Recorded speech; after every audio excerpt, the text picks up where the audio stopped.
শক্তির জগতে এক বৈপ্লবিক আবিষ্কারের দাবি করেছে চীন।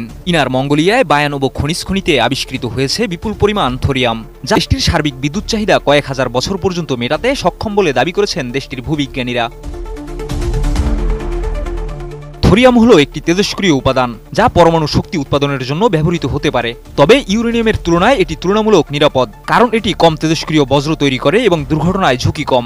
এছাড়া আরও ভালো দিক হলো থোরিয়াম ব্যবহার করে পারমাণবিক অস্ত্র তৈরি করা যায় না। ওয়ালটন আবারও মিলিনিয়ার অফারে ওয়ালটন ফ্রিজ কিনে আপনিও হয়ে যেতে পারেন মিলিয়নিয়ার। বিশেষজ্ঞরা বলছেন, থোরিয়াম নিজে ফিশন বিক্রিয়ায় অংশ না নিলেও এটি নিউট্রনের সংস্পর্শে ইউরেনিয়াম-233 এ রূপান্তরিত হয়, যা শক্তিশালী ফিশন বিক্রিয়ার মাধ্যমে বিপুল শক্তি উৎপাদন করে।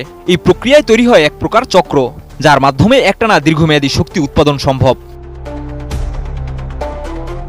থোরিয়াম ব্যবহারের সবচেয়ে আধুনিক প্রযুক্তি হচ্ছে মল্টেন সল্ট রিঅ্যাক্টর বা এমএসআর। এতে থোরিয়াম গলিত অবস্থায় লিথিয়াম ফ্লোরাইড জাতীয় রাসায়নিকের সঙ্গে মিশিয়ে প্রায় 1400 ডিগ্রি সেলসিয়াস তাপে উত্তপ্ত করা হয়। এই প্রক্রিয়া চালু হলে শক্তির এক ধারাবাহিক উৎপাদন চক্র তৈরি হয়, যা হতে পারে ভবিষ্যতের সীমাহীন জ্বালানির উৎস।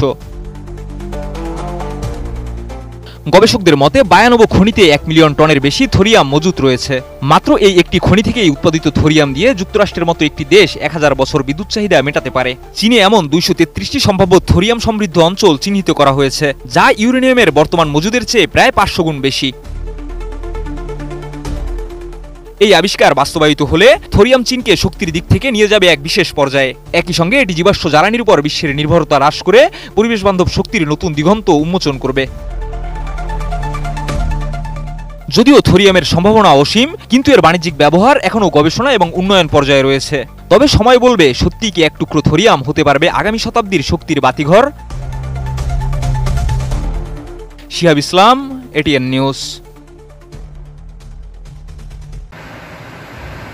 এই ভিডিও থেকে আমরা জানতে পারলাম থোরিয়াম নামক একটি বিশেষ পদার্থ যা পৃথিবীতে রয়েছে এবং চীন এটির দাবি করছে যে ইউরেনিয়ামের পরবর্তীতে এটি ব্যবহার করতে, যা ইউরেনিয়ামের চেয়ে ভালো বিকল্প। এটি ইউরেনিয়ামের চেয়ে তেজস্ক্রিয় কম এবং পরিবেশের জন্য অনেক উপযোগী।